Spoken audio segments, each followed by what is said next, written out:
I'm Andy Armstrong, 3M application engineer, authorized trainer, and your go-to for all things 3M wrap film.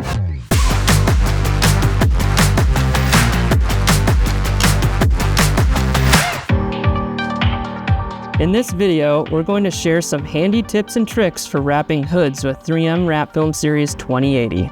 Start by tacking the film along any high points on the hood. Then use heat to stretch and flatten the material over the rest of the hood.